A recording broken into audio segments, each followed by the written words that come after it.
Hi, everyone. It's Janice from the Divorcing Religion podcast. I'm excited to tell you that my book is now for sale. It's called Divorcing Religion, a memoir and survival handbook. And I'll make sure you have a link in the notes for that.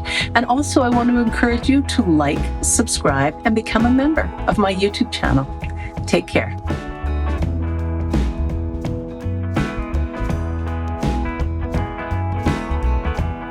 Hi, everyone. Welcome to the Divorcing Religion podcast. I'm your host, Janice Selby. I'm a registered professional counselor and a religious trauma recovery coach. I'm so excited to introduce you to my guest today. Pamela Jones was born in 1965 in Mexico into a polygamous Mormon cult known as the Church of the Firstborn of the Fullness of Time.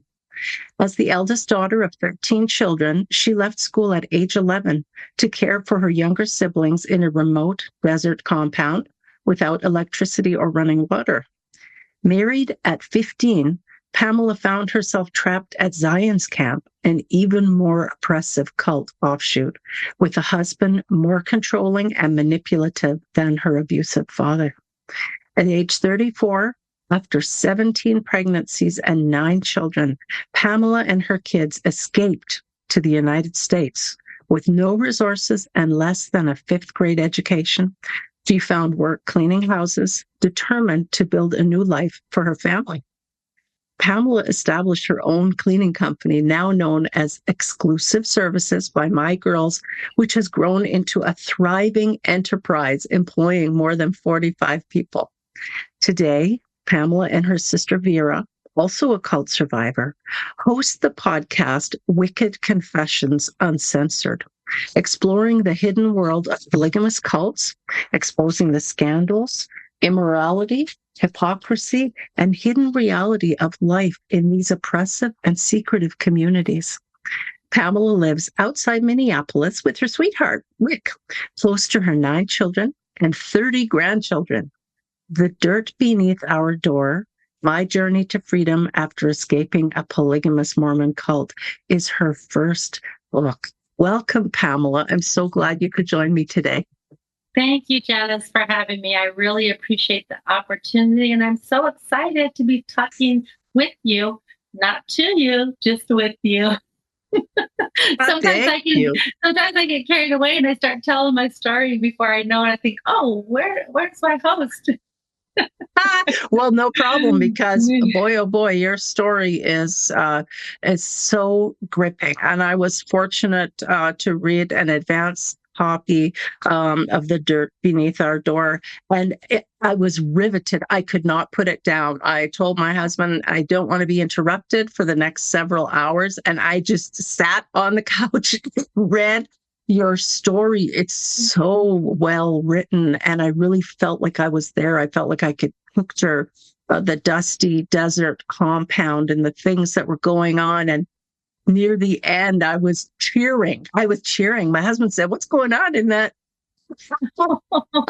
Because it was so exciting and so beautiful. And I did even have a tear in my eye through sometimes reading everything that you went through. So I'm grateful. I'm glad you got out. And I'm so glad that you're here today to share some more of your story with my listeners and my viewers. Well, thank you for the opportunity. So you just let me know where you want me to start, because I can talk for hours. Perfect. I love telling my story. Any part of it, I can pick up anywhere. So you let me know what you'd like to talk about, since this is your beautiful platform and show, and I will oblige you.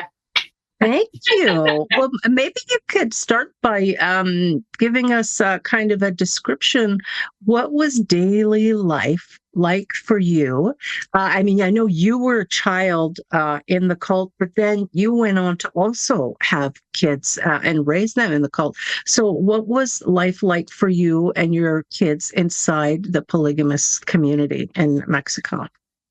So I married at 15, as you mentioned when you read about the author. And so I married a man that was almost 7 years older than me. I was his first wife.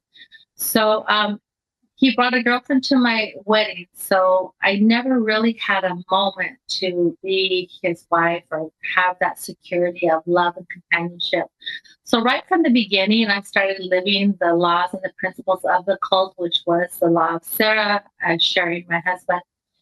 As my husband had let me know, I was married and he was not. So I showed up and did the duties and performed as a married wife. He was still footloose and fancy free, continued dating and doing flirting and doing all the things that a single man could do. And I did my job, which was to become a mother, a wife, and of course, he married about a year and a half after we were married. He married his second wife. So then I did the law of Sarah. So I became even though I was younger than her, but I became the matriarch of the family as far as the mother. I had to oversee her family to a certain degree. I was responsible. I delivered several of her babies. I became a midwife. But our everyday life, because of the cult and the beliefs. So my husband's father believed that if you could raise cattle, then you could be worthy of a wife. And his teachings were to keep your family wanting for everything. And you be the only one that supplies them those things, and you will have full control. So anything that a human could possibly need or want, he had full control over that. And also he was taught if you needed 2 squares of toilet paper to do your business, he'd give you one. If you needed a certain amount of financial support to pay a bill, it was always shortchanged. Anything from the bedroom needs to physical needs, food, clothing, shelter, everything you can think of, he always made sure to provide that. And so to keep his children and his wives in constant need for whatever it was. And that gave him full control. And so I just have a question then. Does that mean then that the wives, in addition to having multiple children and being responsible for things at home, then also were having to go out and work regular jobs, 1 or 2 jobs, even to try and get extra money for stuff? Women weren't allowed to work outside the home. That would have been nice. If I would have been able to go work, I would have, which I did. If you read through my story, I started making cheese and ended up making money from cheese and buying food for his other families. And he took the cows from me, and he would do all this stuff because no matter what I touched, I would make money, but it wasn't allowed. Because if I would have got a financial independence, then I wouldn't have needed him. So they keep you barefoot pregnant, literally on purpose. But I was blessed with the golden finger that I could do little things and I learned to barter as well. And I taught English to the little kindergarten Hispanic kids, and then I taught Mexican dance to them. And then I would do little things that would make a little bits of money, and then I couldn't have money, so then I would barter for food, eggs or vegetables or different things, so that I could supplement what my children needed. Wow. But none of the women, when I was there, of course, I left his family 26 years ago, and I've heard stories since then. But when I was there, we were not allowed to work. I was constantly, as you can tell, married just shy of 19 years, pregnant 17 years, and I breastfed every one of my children for 1 year. So all the years I was married to the man, my body was in constant supply to another human. Whether it was pregnancy or it was breastfeeding, I was constantly supplying growth or whatever you want to call it to another human the whole time I was with him. And that was part of his ammo as well. He believed that every time I would end up pregnant, that would buy him 2 years to get away with anything he wanted to get away with, because it was the 9 months of being pregnant. I couldn't escape or leave or think outside of, the laundry and the cooking and cleaning for all my children. Plus I was pregnant. So then I'd have the child, and then I breastfed. And so then you have a new baby, and then the baby just before that, it's 1.5 years, and you're still overwhelmed. Well, I couldn't put it together to think of leaving or be doing something more. So he knew that every time it would buy him 2 years, and that's how he calculated his time. As soon as he could get the check mark on my name, she's done or she's pregnant, he could put me on the back shelf for the 2 years. And then he had other wives, so then he'd move on to the next. Wow. As you probably read in my book, there's that little notebook where he kept track of every little thing he kept. And I was so silly and naive at the time and innocent. I didn't know first what it was all about. But then later on, I caught on, and every one of his wives talked about that little notebook and try to get your hands on it. You know, he'd go to have his bath every night and he'd leave his dirty laundry, and I'd sneak in there and try to get the notebook out and flip through it quickly. I could find some codes. I don't know what I was looking for, but trying to figure out what his plans were, what he was doing, and everything was coded. Wow. But that's how That he is- kept track. He kept track of our monthly cycles. He kept track of all those things so that he can make sure and keep us pregnant, literally. So That's different than your mom, if I remember right, because your mom did have to work outside Yes. the home. So my mother, she married my father. She was the third wife, and we lived in the United States until I was 11. So she worked 2 jobs, and in my father's family, and my grandmother was a successful real estate agent and owned real estate. And that was when women didn't own real estate. She was just an entrepreneur, but she wasn't born into the cult, nor did my grandmother marry into the cult. But she got a lot of attention from the men in the cult because she's financially very successful. And they came after her daughter. So quite a few of my grandmother's daughters married in the cult. Of course, my mother did as well.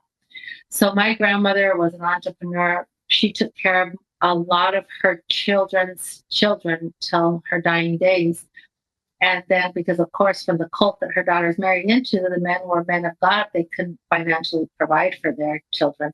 And my mom always worked until we moved into Mexico. And then at that point, there's limited things she could do. So she started teaching English and music lessons to the community to see if she could offset, her income.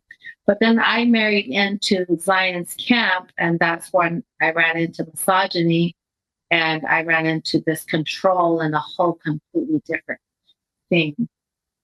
Wow. Yes. Okay. So there definitely were some issues with your own dad and some abuse there that you address Yes. in the book, which, I mean, I was surprised and delighted by how things ended. We won't give it away there, but I didn't see that ending coming, so that was really something.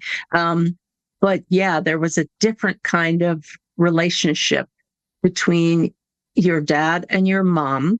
But then you were responsible for so many of the younger children in your family when you were growing up. And you mentioned even from carrying, babies and little ones on your hip, even when you were a child, that there were, some issues that came out of that. That never even crossed my mind that could happen. But of course, when you're a child, you don't have the hips that you have as a developed woman, when it's much easier to carry kids around. Yeah. So my mother, I was actually 6, almost 7. And we lived in El Paso, Texas, the first time I ever took on the role of being mommy for siblings. My mom, and you know how us children are humans, but especially when you're a child, whatever's going on, we always internalize it that if I be a good girl, if I do better, mommy will be happy. This won't happen, right? So mama walks in the room, and my baby sister Vera, she's the one who does the podcast with me, just so, proves that there's a God. There was a plan long before I was ever here. But anyways, so Vera's the baby, and she was my first baby, and I'm 6 years older than her. So I'm just about to be 7. She's a few months old. Mom comes in and tells me I got to take care of the kids because the babysitter didn't show up, and Mama had to work 2 jobs to feed us kids. And I don't know exactly. I can only go by what this little girl's memory was, what was going on. But my feeling is that Mama was scared.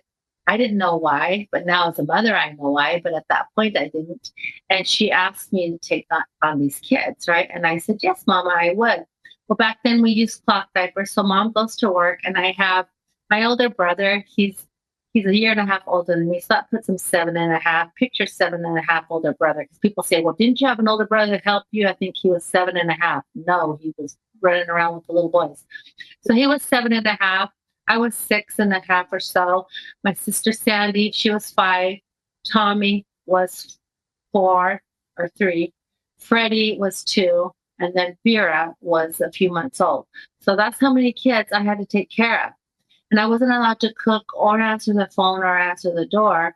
And so I took on the task of being mommy. Something in me happened at that point that thought, I need to help mama and I need to be the mommy. So I took on Vera and started carrying her on my hip, and I carried every kid after that. And she wore cloth diapers, and I remember one of the first memories at that time is I couldn't get the diaper to stay on, and I'm crying, and I try not to poke her, and I feel like even Vera must have sensed I needed her little chubby legs to hold still. And I worked at it, and I worked at it. But the reason why I share this story is because I remember thinking I need help, but there was no one to help me. And I realized that I had to be the big girl. And I put that pressure on me at that point that I had to do, which was not possible for a 6-year-old girl. But I forced myself to do it and to take care of these children. And so I became the mom at that age in my life. And I started taking care of my mom's kids. I had to take care of them for a couple of weeks. And then she got brought in a nanny who started molesting us and the kids. And so then I was back at the drawing board. If we tattle on her and we tell, well, then I have to do this. So it was really hard. And again, children internalize things. I thought it was my fault. And my sister Sandy's the one who told on her. And then we woke up the next day and she was gone. And I was back taking care of the children for a little while. And then I had to go to school, and the rest is history, obviously. But at that time, I was put through an extreme amount of pressure that is actually not doable. It's not doable. I look at my 6-year-old grandchildren and I see all the little babies that possibly could be the ages of the siblings I was raising, and it's not doable. There's no way that child can carry the burden of being responsible, that these children don't get hurt and that they get fed. And Vera was my main concern in making her bottles and changing her diaper and taking care of her. And to fast forward to now, Vera's always been special. She's all through my book. She's my first baby. She's in her 50s, but she's still my baby. And we podcast together, and we've gotten this. Now, I helped her escape the cult about 3 years after I left. And she's also done. Can you talk about that at all? Or is that her story? Sure. What's in her story, as much as I can share, is that once I left and God didn't strike me by lightning or my children, literally, and I can tell you a little story about that. But when everyone was safe and we didn't have the earth didn't open and swallow us up, and none of the things that they had filled our head with happened to me and the children. In fact, we started to flourish, then she got the strength. And I supported her and helped her sneakingly. And she made up the story. She was coming to Minnesota for a little vacation, and she never went back. And she started on her own as well. I helped her get started with house cleaning as well. And she's also successful. She has quite a few other companies that she does. She wrote her memoir, and it's kind of similar stories, but you read her book and read mine, they're as different as night and day, because she married and was a second wife and married one of her deceased sister's husbands. So her story is all about being married to someone she didn't love. And mine's all about the cult, all about the religion, delivering sister wives. I was totally embedded in the cult. She was not. She lived a wealthy, free life. Her husband never remarried after her. So our stories are real different, but really interesting. But yeah, and after I escaped the cult, truthfully, women started escaping right and left, because what kept everybody chained in there, kept them there, was a lie. It did not exist. So when girls and women saw it, no, that's not true. And then I became one of those little household names. It's still cute. They still use it to this day. My nickname is Rena, as you probably read in the book. And the saying is, if Rena can do it with 9 kids, then I can do it. And with whatever kids they have or whatever they're going through. And it got to where I was loved and hated. Loved because I got away and was successful, but hated because it was a bad example. And a lot of the men loved the heck out of me. They all wanted a piece of me, thought they could bring me into their their family lives back into the cult, and it was interesting. Wow. But yeah, So the men didn't get it. They didn't get, why would you leave? Why would a woman want to leave? Like, well, you can't leave according to them. Who's going to want you? One of the famous things my ex-husband would tell me, no one's going to love you. You have all those kids. No one's going to want you. Look at you. You look at, you can barely speak up. And I was really soft spoken and intimidated when it came to talking. And I got that from my father. You know, how many times did my father knuckle me on the head and say, hush up? You know, all he wanted from me was the truth. Did you do that or did you not? Never like what I was thinking, what I was believing, and how I was feeling, and what happened the day before. Like, it was really hard to have conversations with him. As you can see through my book, I answered with yes, sir, and no, sir. And so all those years, which I think is so funny, and it matches me. I hated the sound of my voice, very soft spoken. One of the languages I learned was Spanish translated into English. So my English is still, grammar kind of gets messy because I'll speak in a phrase in an English words, but it's not put together right because I got Spanish still going on in my head. So I would have some of those struggles. Then I married a man, and a woman's not to be heard at all. Education is of the devil. Imagination, unless it's how you to make his posterity grow or make him king or him feel better, there's no use for that. And so I go through that journey and struggle.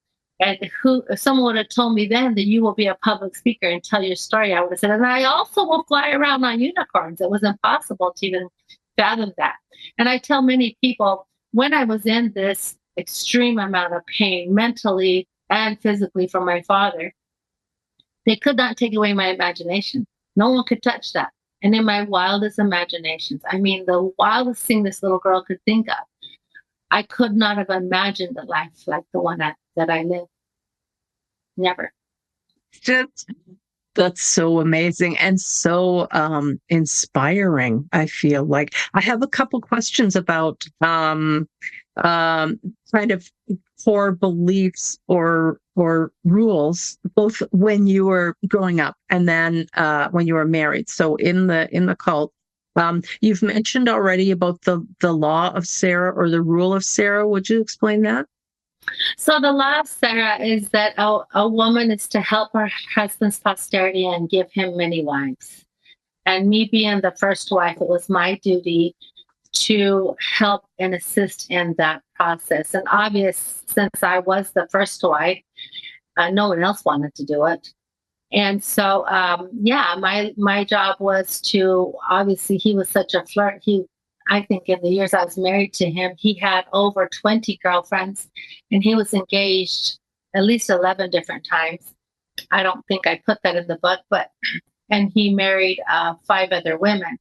So I was constantly in that emotional turmoil. And as you can tell, even before I married him, he was going to bring a girlfriend to my wedding.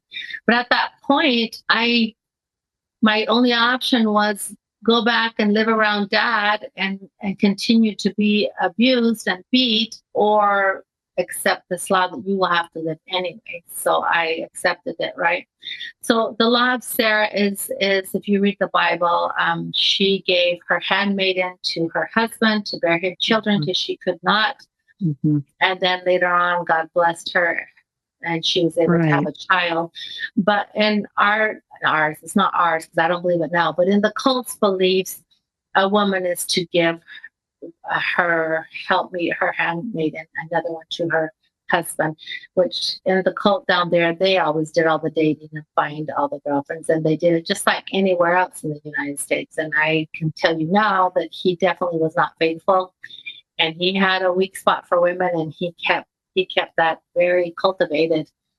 But it was all in the name of God. The law was for me, not for him. Wow. And you make it plain in the book that you were so attracted to him, and you really had it in your 15-year-old mind that it was going to be a rescue scenario. He was rescuing you from the abusive situation with your dad. And even it was plain in the book how much you loved your dad when you were little, and he just was so important to you. And he was only around occasionally because he had lots of other children and wives and so forth. And you just wanted to be such a good little girl so that he would love you and that he would be safe, whatever was happening. Please God, keep daddy safe, even though daddy wasn't safe for you a lot of the times because he would harm you. So it's just really interesting and incredible, the love that children have for their parents, even when these things are going on. And then, of course, the love that you felt for your husband, and how heartbreaking it was when you realized, oh, actually, it's not going to be the rescue situation that you hope. No, and it's not in my book, but when I left my ex-husband, we had to. So you mentioned in the beginning of this conversation, like how beautifully written the book was and what a journey. And I can honestly tell you that the journey was, I picture this like, I don't know, 12 feet by 12 feet high, big blob of clay. And we just had to cut away because we knew there was a masterpiece in there. So my book, my memoir, is the remnants of what got left after we cut it away. So much of my story did not make it in the book because the story was so big. But at least we told, the message came through, and what happened was there. But that's the secret to the writing of my memoir, is the cutting away, which I'm sure you had that experience as well. So in there, talking about my father, as a little girl, you want to marry your daddy. And you can't see it on the screen now. Probably I can't. I'm not real close. I'm a little tiny square on the screen, so I can't tell if you can see it. But my face has been marked by my father. And it looks like kind of like a hickey, and it's, he slapped my face and it's been marked. I've done some work to try to get it removed, and it's been hard. I haven't been able to, but I keep it somewhat covered. But to be a little girl and know, that you have this internal knowing that this man that you say you want to marry when you grow up, and you love this man internally, though I couldn't reason what he had done to me, because little children don't remember what happened when they were 2 or different things.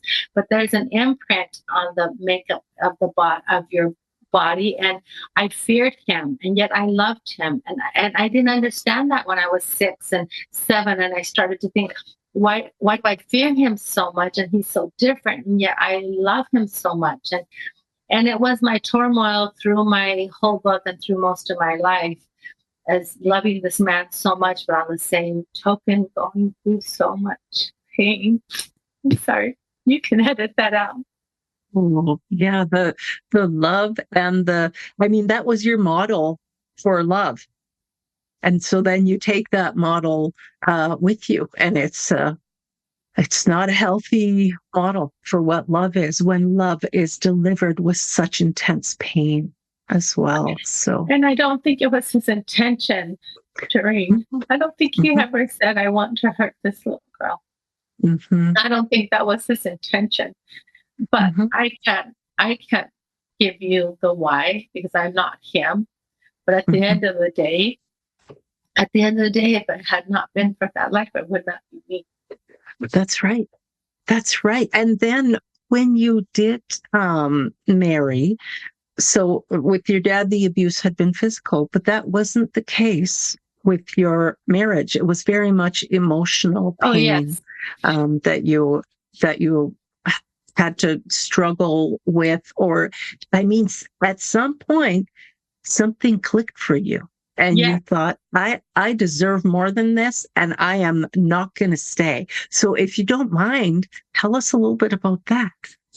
Well, as a mother, it's going to be real easy for anybody to understand how I got there. So while I was married to the father of my kids and children, and I went through all the hunger, all the abuse, I no longer could see my family. I was really close to Mama. I was really close to all my siblings. I adored them. I couldn't fathom loving anything more than them until I had my children. But marrying the father who I had married, and the man I had married, I was taken away from all that them. So I suffered loneliness. I suffered feeling lost and not a sense of belonging. And my heart ached for my mama, ached for my sisters. I wasn't allowed to be around them, but I was willing to do it for God. I believe that was one of the requirements, because my husband would tell me that they were Gentiles, and they would harm me mentally, and they needed to stay away. It was just another way to keep me under control. But when you're young, I was such a young wife, I didn't know. So as I was going through my life with him, and learning how to adapt and to be, with so many changes, and always trying to be enough and good enough for God, good enough for, men or the father of my children. So as I went through that journey and came to the point to where I got the strength to leave, it happened when my second son was going to get his braces on. And he was 16 years old, and we're in the living room, and we're talking about the procedure, and he's going to get 4 of his teeth pulled, and we're talking about that. And all of a sudden, I notice drops of water dropping onto the cement floor. So I realize he's crying. So I get real close to him, and I throw my arms around him, and he's, growing a little beard. He's my size now, or then. And I said, sweetheart, it's going to be okay, like any mother would do. You're going to be okay. And I'm trying to soften his fear, anxiety over getting braces. And he just nods his head no. And he says, Mom, it's not that. I'm just so tired of seeing you like this. And then this pain and sorrow. And when he said that, inside here, something happened. And I thought, what? And I pondered his words, and I realized that I had been staying in this situation because I believe my children needed a mom and dad in this situation. And if I left, it would break the family, and God would, all the stuff I believed. But when I saw how much pain it was causing my child for them to see me in that situation, then that's when I started the plan to escape. And I started mentally planning. It took me about 6 months before I could get it all put together to do it. But immediately, and the first thing I had to do was realize, and it didn't take a lot, because I thought, for my kids, I'd do anything. And the first thought that hit my mind that very same day is, if I stay here, I will have 4 little Davids, which was my husband at the time, and I'll have 5 little Renas, which my name is Pamela, but they called me Rena. That's what I will have, because I had 9 children, 4 sons and 5 daughters. And it dawned on me, I didn't want my daughters to end up like me and not be able to read and write and dream and create and be in love and have a husband to herself, if nothing else. And I didn't want my sons to have all these children that they would never know, and this religious dictator controlling everything that they ever did. And I realized that it scared me, almost like, I got to get them out. So that was when I started, though all through my marriage, I wanted out, but it was never enough to do it for me, which is sad. Now I will do it for me. I'll do a whole lot for me. But then I hadn't had that experience. I hadn't done it very much for me. It was always first for my mom's children. She had all the kids, and Mama, she needed me. She was browbeaten by my father and his alcoholism and all that happened then. And I got married. So I really had never had a moment to where I sat there and thought, what do you want? I hadn't got to that. I was still just doing, and when I realized that this decision of staying in this cult and married to this man who had just married his dead brother's wife, and she was horrific, when I realized that you, by staying here, you're hurting your children, all bets were off. I didn't care if I went to hell. I was willing. And they had me so brainwashed that I would die. The Lord would take my life and I would die. And I actually had to come to terms with that. And in my story, I talk about, believing, okay. And I had that conversation with God when I went to leave that night, and said, okay, I'm doing it. So I stuck my toe out over the threshold, and he didn't do anything. And then I opened the screen door and nothing happened. And so I just told him, take my life. But until you do, I'm leaving.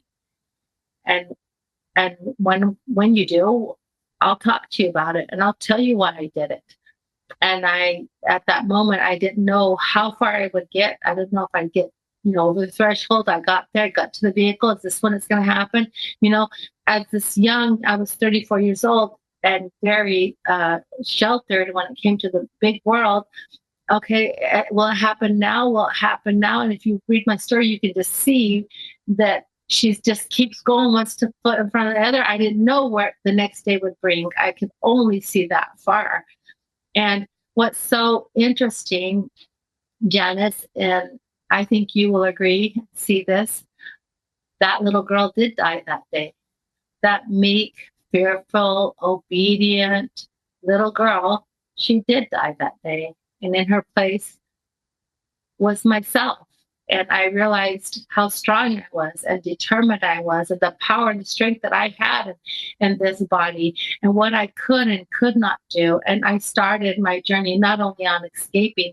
And when I tell this part of the story as my white knuckling the steering wheel, driving, over to the border, I try to tell people to visualize that those little, they're stick cartoons that people make. Just visualize a woman on a bicycle. She's going, picture like, they have the wind and her scarf and her hair. I say, the picture that she has a stocking cap and a scarf and a big jacket and a bucket, and picture her with all this stuff on her. And I'm pedaling the bike as fast as I can go, and things are falling off. All this stuff is just, oh, my hat fell off, and then the scarf fell off, and then her coat fell off. And as she keeps pedaling, she's getting lighter and lighter and going faster and faster. And that's how I felt as I'm driving away from that colony. Every mile that I could make on the journey, I was that much lighter and that much freer from the chains and the abuse and the fear that was on me. So by the time I had gotten to Ciudad Juarez, Forest, when I got there, I was already a lot lighter than when I left home. So every task that I had to do, I just would get stronger. Oh my gosh, that's a perfect picture for it. I love it. And then it was a terrifying ordeal getting yourself and the children across the border. You really had to think very fast, come up with different ideas. You mentioned also not even knowing how to use a credit card. You were extremely sheltered. It's not like you were leaving with a bunch of money either. You had pretty much nothing. You had your children. You managed to pick up a bag of oranges and some bread. It's not a lot. And did you know someone? Did you have a destination that you were going to in the United States? So my then husband would go out to the United States in September. He'd be there all September, all October, all November, harvesting pine nuts in the Nevada mountains. And so I would go with him and help him and work there. And in my story, I'm not sure, a lot of my story got cut, but he had a sister, her name was Miriam, and I raised her for a while from the age of 13 till she got married. Well, she married one of the Kingstons there in Utah. So her and I were really close. So when I left, I just thought I would go and see her. And then I had a girlfriend. For some reason, I don't know why. Maybe I should ask somebody. Well, I don't want to be conceited, but for some reason, I would end up with a lot of these teenage children from different families from the United States, especially. And then the next thing I know, it was another little brother and sister, and they're 16 and 15. They'd be at my house for a while. And I would take care of them and teach and work with them and whatever. So someone from the All Red group brought down her granddaughter, and I had her for a while. Her name was Christy. And she turned 16 while she was there, and she fell in love with one of the kids from the colony. But she was a really sweet girl. We developed a really good friendship. So I was going to go see her. And I called her the second night when I rented the hotel room. The kids were in the pool in their street clothes. And I called her and said, I did it. I finally did it. But we were in a little family. I couldn't just land anywhere with all 8 of my children and myself, no money, no nothing, So I went and stayed in an abandoned trailer home from someone from the cult that had it there in Murray, Utah.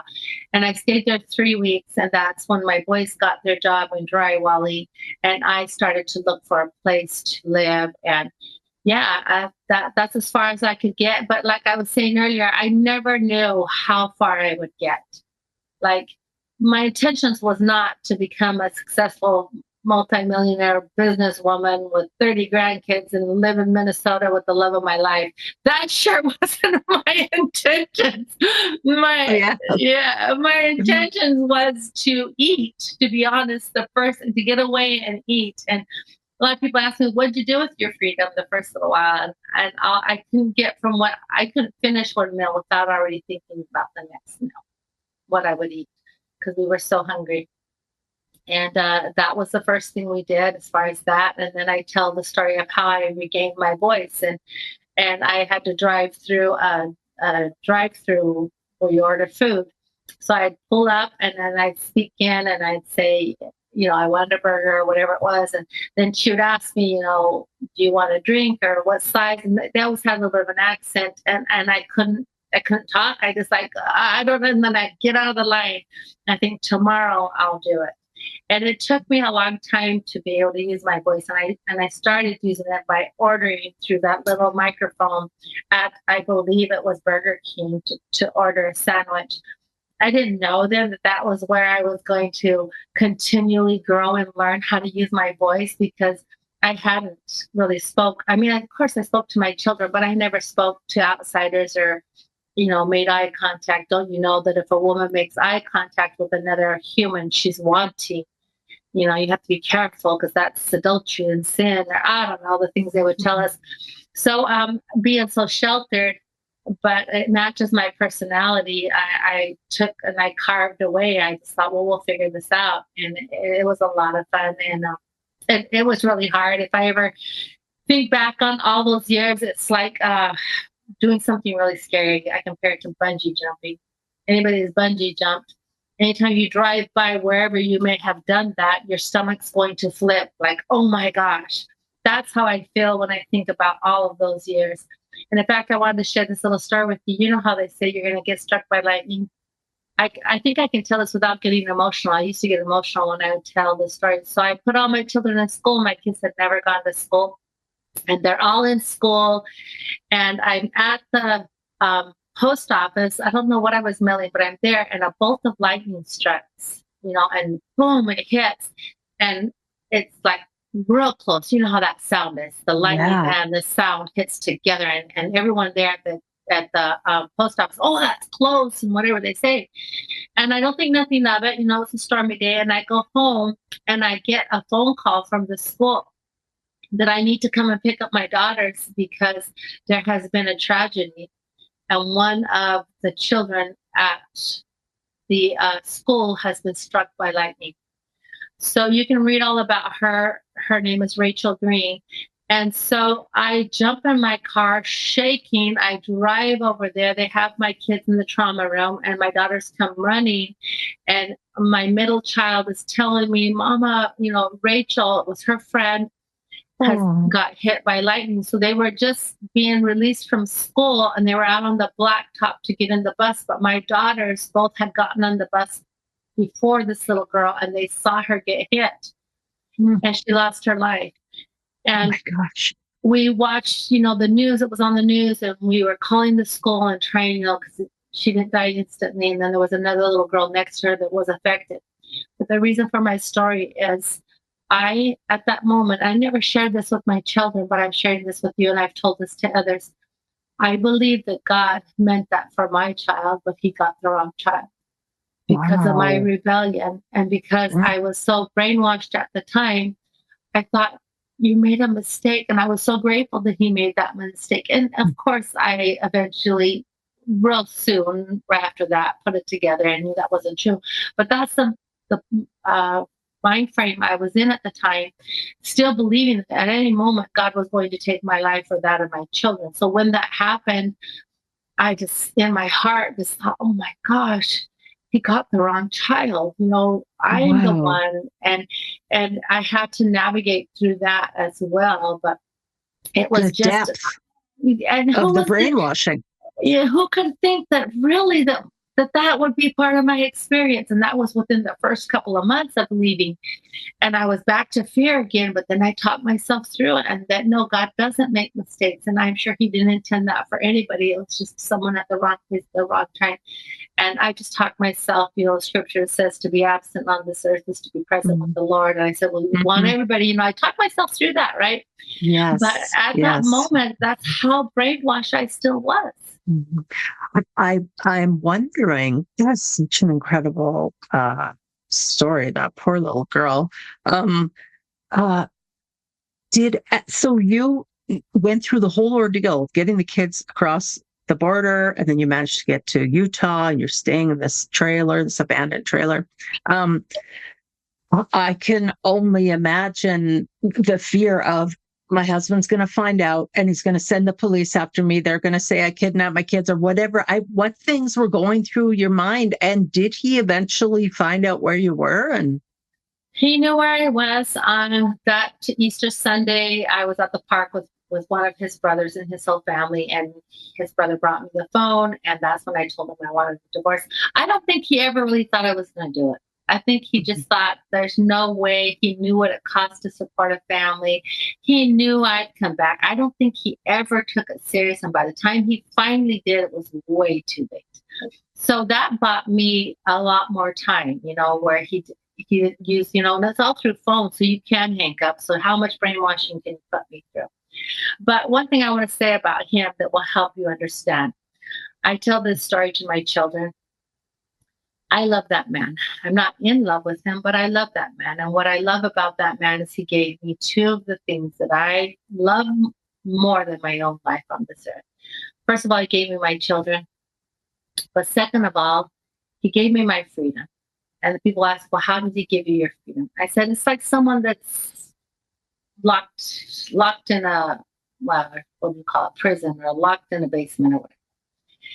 And you come to, we'll use prison because it works better. You're locked in prison and they have this chain link fence around you, but there's that one little spot of that chain link that's rusty and it's kind of weak. And you know it. I mean, you could have been stuck on that one over there. It's Alcatraz. You're never going to get out of that. And you could have been stuck on this one and it's, cement cinder blocks. And so you can't get out. But the one that I was in, which is married to the father of my kids, he was very weak. And because he was such a weak man, I was able to escape the cult.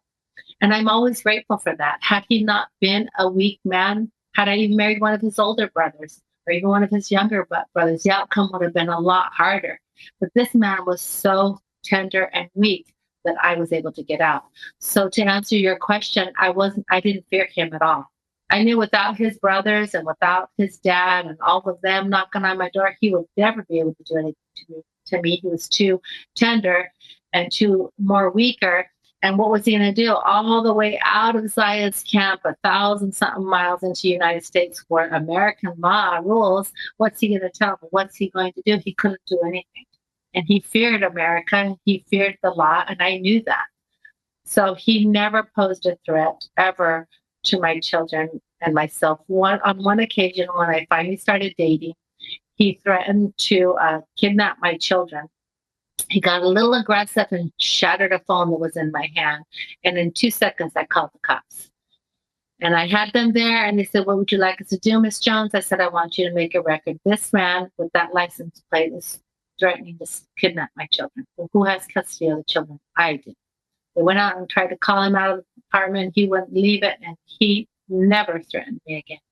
And he got livid because my children supported me and the law supported me. So he never tried anything, ever. Wow. I'm so glad that that's the case, that he never tried anything. I'm thinking back to in your childhood when you had first moved to Mexico, and the cult actually went through some very, very violent years where different men who believed they were supposed to be the divine prophet, the head of the group, they were killing each other off and it was a terrible, bloody feud. It's hard to read that and think, oh, that's real. That actually really happened. Sounds like a horrible Western. It was a terrible story, and it was all at the hands of Ervil LeBaron. He was known as the Mormon Charles Manson, and he wanted control over the church. It was the original five brothers, so he was one of them that started the colony. He got greedy. He wanted the power. His brother Joel, which was the prophet, wouldn't give it to him. So he activated the blood atonement, which is one of the Mormons' beliefs, even in the times of Joseph Smith. So he activated that, and he's the only one to know that is known of that ever actually implemented that the law of the blood atonement. Which is So what? the blood atonement is a belief that there's sins that you can commit, that the only way you can be forgiven of them is for your life to be taken. And the way the life is taken is you come into the council of these certain men that are there, and they slit your throat in a certain manner, and your blood falls upon the ground. And once your blood hits the ground, like Jesus Christ's blood or whatever the story was there, that atone for our sins, your blood from your throat that hits the ground can atone for your sins, and therefore you can go to heaven still. So the teaching was, if you have loved ones in your family that are sinful, wouldn't you want someone to do the blood atonement so that they can atone for their sins on this earth so they can be in heaven in the next life? So you can see how people could teach that, but no one had the guts to do it until Ervil came around.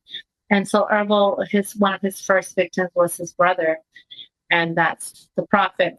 But he had, I know his own daughter, she was pregnant for sure, and somewhere I heard up to 300 people had been murdered because he was implementing the blood atonement. You either joined his church or whatever, or you were apostate and you were worthy of the deserving, I should say, not worthy, deserving of the blood atonement.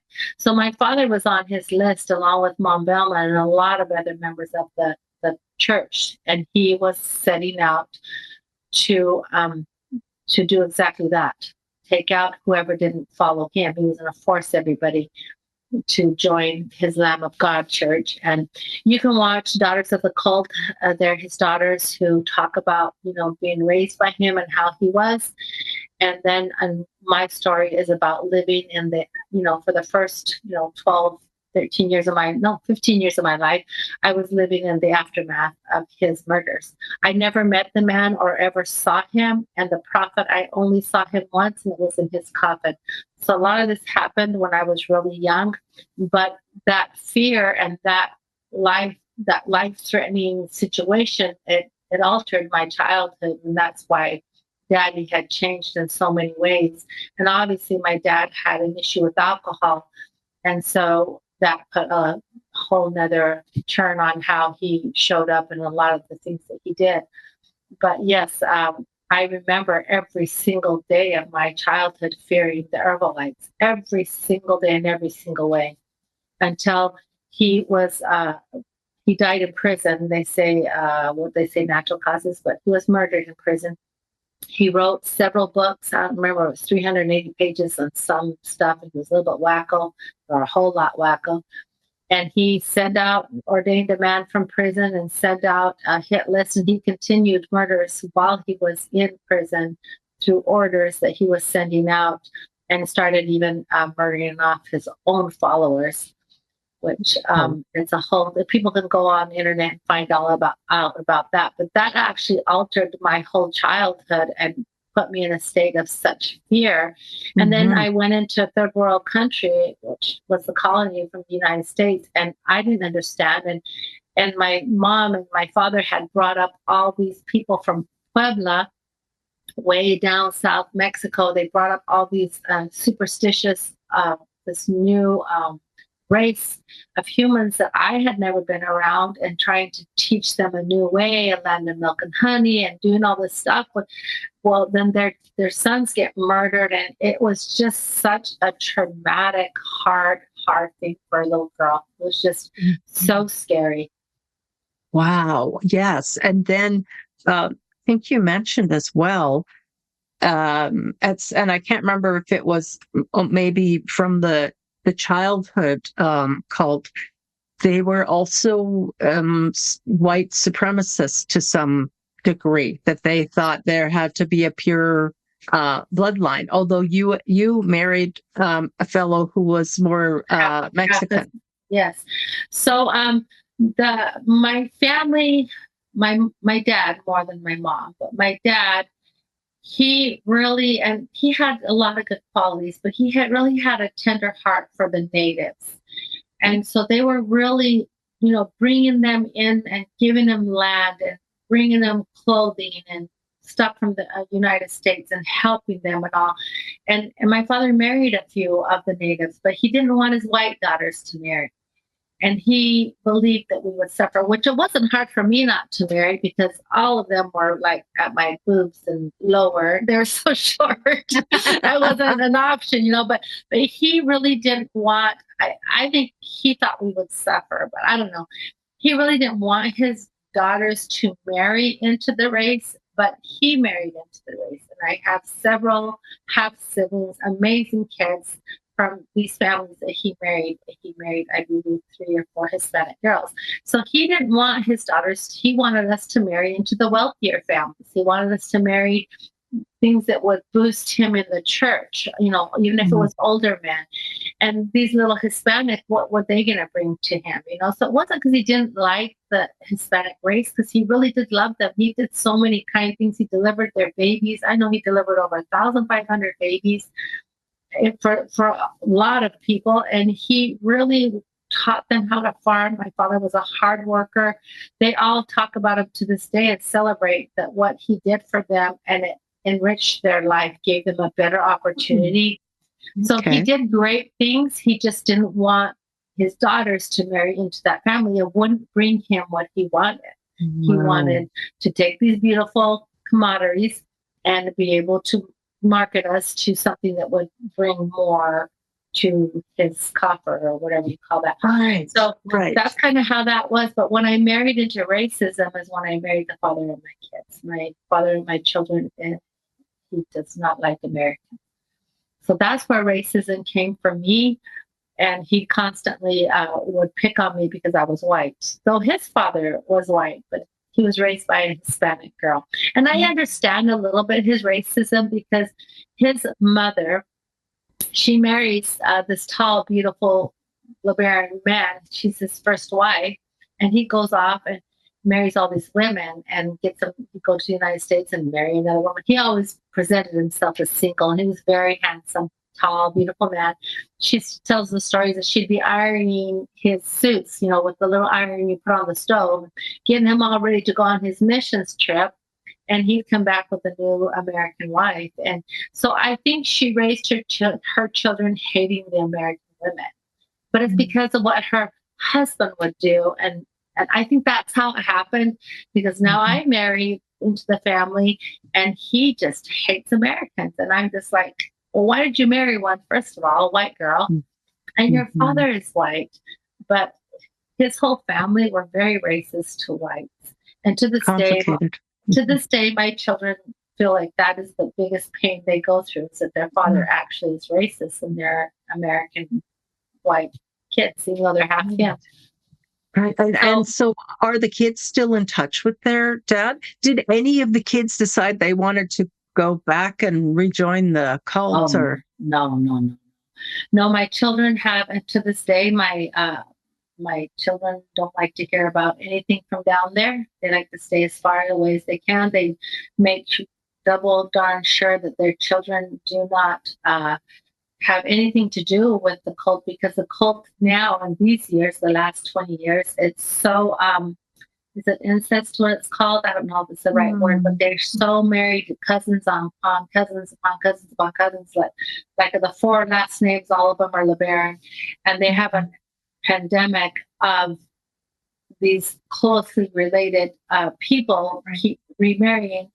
And because of their beliefs with that and stuff, that my children are real protective. So they keep their kids away from all of that stuff, because a lot of them are here in the United States and we do run into them every now and then. Okay. And they're great people. There's nothing wrong with them. But so no, my children have nothing to do with the colony. They don't want to go down there at all. And because we left and we're the first family that left, there was a lot of pain that went on for the kids and a lot of talking and a lot of like, oh, whatever the kids did, everybody watched what my kids did. My oldest son frost tipped the top of his hair and oh my gosh, he was going to hell and everybody was talking and calling and causing him heartache. There was so much stuff that they went through as well because we were carving out the path to freedom. And I think they wanted us internally, they really wanted us to make it.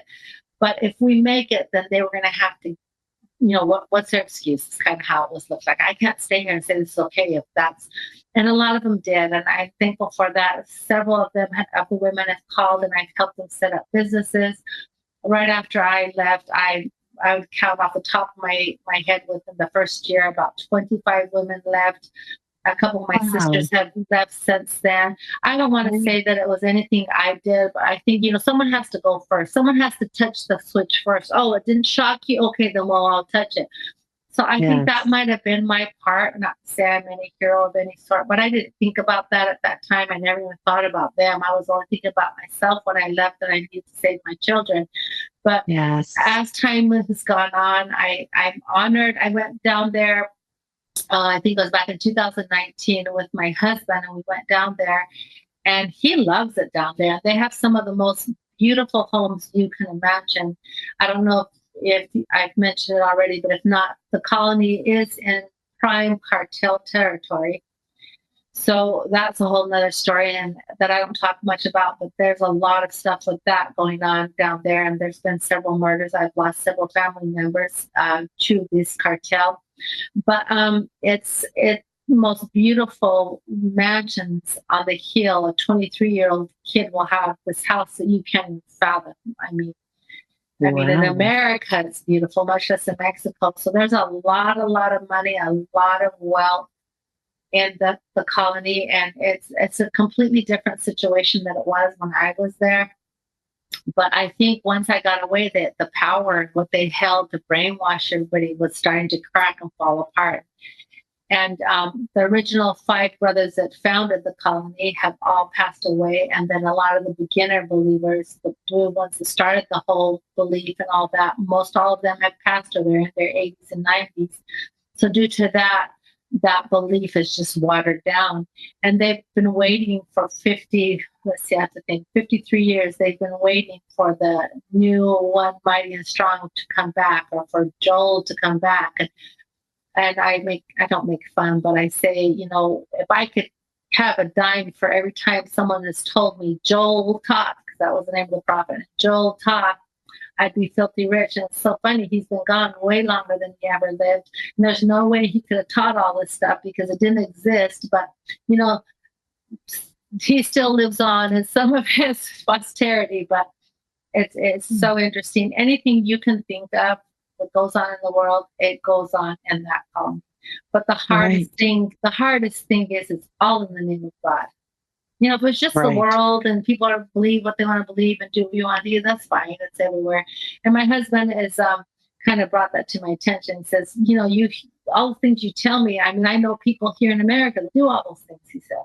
I said, but do they do it in the name of God, and do they do it to children? He says, no. I said, well, there you go. Right. Wow. That's so important. Yeah, because we can't, how do you fight against that? How do you argue against that? And then when I think of Orville, I think his name was, so to have a degree of mental illness already, but then when that gets enmeshed with extreme religious beliefs, danger. And we're almost at the end of our time. Pamela, I wonder, it's gone by so fast. I hope I'm answering your questions, because I told you I could go on and on. It's been wonderful. I'm wondering, what would you say to other women who are still trapped in high control religious communities? Do you have any thoughts for them or advice? Yes. Well, first of all, I don't want to turn a blind eye to the fact there is severe situations in the world that are maybe impossible or really next to impossible to escape. And I feel like when it comes to those situations, it's hard for me to say to that situation the same thing I would say to others, because, your life or some people's lives could be at severe risk. And I wouldn't want anybody to try anything if it puts their life at risk. And so we are very aware, especially now with all the platforms where we can get information, that there is some situations that are very, very strugglesome. So to those, my heart goes out to them. And if by chance they had the freedom to listen, I would just like to tell them they're not alone, and that to continue believing and looking for that one weak link, how I call it in my life, or that one chance or opportunity, and to prepare themselves for whatever that may look like. But for anybody else that feels trapped, and you don't even have to be in a cult or even something religious to feel trapped and feel like your voice is not heard, or you're not able to actually be true to the human or the woman or the person that you are due to the circumstances of what you surround yourself with. To that person, I would like to tell them to stop for a minute if they get an opportunity. I know this sounds cliche, but it worked for me. And look at yourself and realize that your soul, the person that you are, that if you were to die would leave, and no one would want to touch your physical body. They would get it out of here, bury it. Oh my gosh. Oh, it scares me. So it's not your flesh, it's your soul, your spirit, whatever that is, that has an agenda and it has a desire, and it's counting on you to give it the experience. So if you feel like there's something burning in your heart, or something that you believe to be true, or you would like to experience, I'm about to sneeze. Oh, Lord Jesus. Let's see if I can get through this without it happening. I would say to do one small thing, and it starts internally, like I said in my story. If you couldn't fail, and if you could succeed on whatever that thing is, what would be one thing you could do today? And more than likely, it would be something internally. And maybe set out the intention. What would a life look like if I could write that book that I wanted to write? Or I could, whatever, depending where you're at, or I could think for myself, or I could have a connection to the Creator directly instead of going through men and rituals and procedures and demonstrations and discipline when they discipline you, and then you earn these rights. What if you just had a pipeline directly from your mouth to his or her ears? How would you show up, and how would you feel, and how would that look, and what would you say? And I would say start making those movements as though that is the truth, because it is the truth.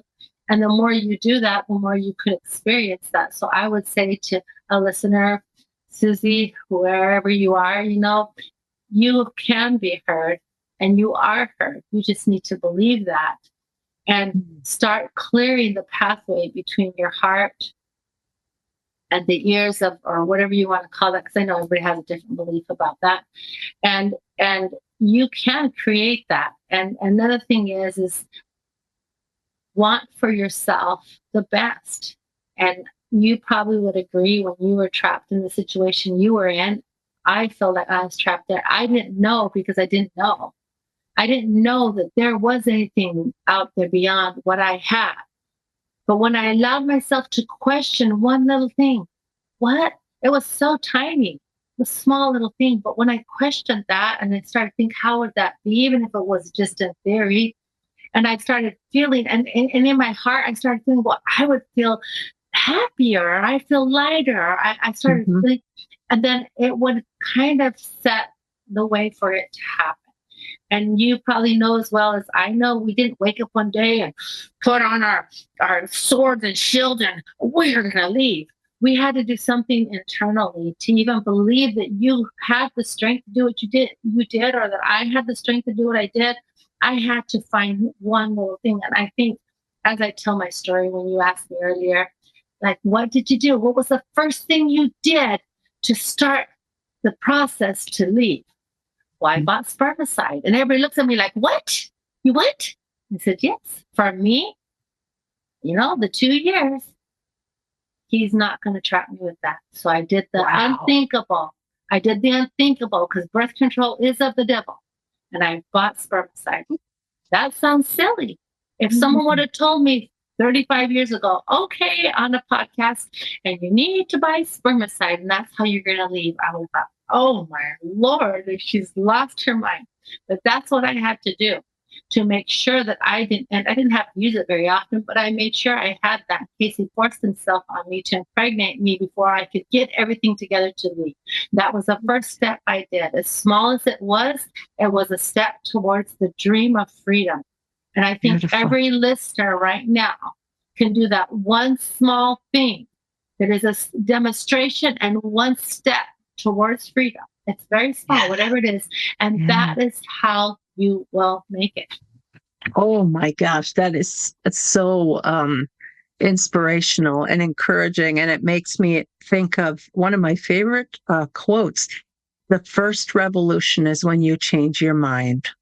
And that is, to me, so true. I'm thinking of you having that sudden mind shift when your beloved son said, I can't bear to see you this way, struggling and suffering like you do. And that cracked you open a little bit. So a little beam of light could get in there and made you start seeing things differently. And then a small action. We have to put inspired action. Things don't fall out of the sky.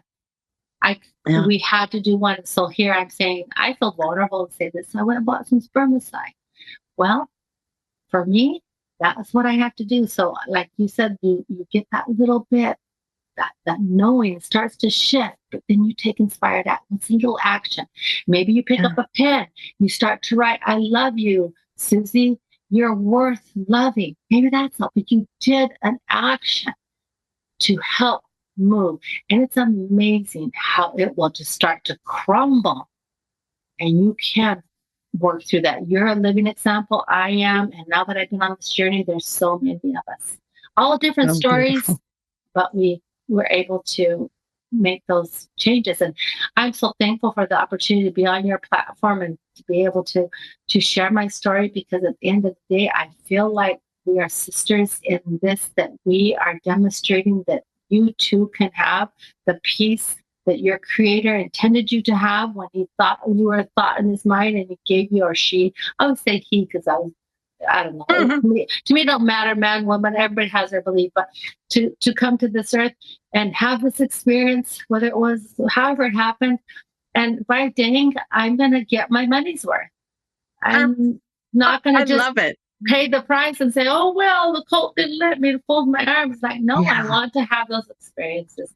And to finish up before you let me go, I always tell everybody, I picture my body like a NASCAR racer. There's a NASCAR racer. He's on that race, right? And he's wearing the suit, whatever suit the NASCAR racer wears. And I picture me at the pearly gates, if there's such a place, or back to the creator. And I see me zipping this body off and saying, woo, thank you. What an amazing ride. And pointing out to the body, see that scar right there? That's when I learned the stove was hot. And over here, you see this? I learned how to use my voice. And I just picture me going through this body and all that she's learned and the experience that she has given to my soul. And I can't wait to return. Not that I want to die, but I can't wait for the day when it comes that I get to return it. And I can say I used her to her max. And I made sure she dealt with her fears and dealt with the things that we have to do. And yes, it's work, but what else are we going to do? Yeah. Oh, I love it. That is such a sweet image. Is there a place people can find you? I don't know if you have a website. In our show notes, I'll have a link to your book, and I also want to have a link to your podcast. Is there a way for people to contact you? Yes. So I have a website, and on my website, it has all of my goodies, and it has more of my stories and pictures and podcasts that I've been on before, and all kinds of fun stuff. And that's at, www.pamelaspeaks.life. You can find everything there. And also you can find me at Pamela_speaks. or Jones. Now I'm thinking it's Pamela_speaks on Instagram. And I keep everybody watching my day to day and whatever else I'm doing. I always take a little bit of whatever I'm doing. And of course, my book, anywhere books are sold, it drops on September 9th. The pre-order is available now. And I'm biased because it's about me, but it's actually a good story. It really is. It's amazing. I think it's going to be a bestseller, and I'm so grateful that I got to read it, and I'm so grateful that I got to connect with you. I've enjoyed this very much. Thank you for joining me. Too, and I tell you, I can go on and on and on, but hopefully, at the end of the day, you feel I feel connected to you with the story you shared before we started. So I got to hear her story before we recorded, for those of you that are listening. And it just warmed my heart and gave me the chills, because I just felt like, yes, I'm just so proud of you as well. And I feel blessed to join forces with you here and share our story, and hopes that one more person will have the strength and the hope that they too can do whatever that thing is. Beautiful. Thank you so much, Pamela. I just appreciate you. I appreciate your voice for speaking out, for writing, and then also for podcasting. And I want to thank everyone who joined us today. I hope you've enjoyed this as much as I have. I feel it's been a really incredible conversation. Please take care, everyone, and we'll see you again soon. Thank you. Bye-bye.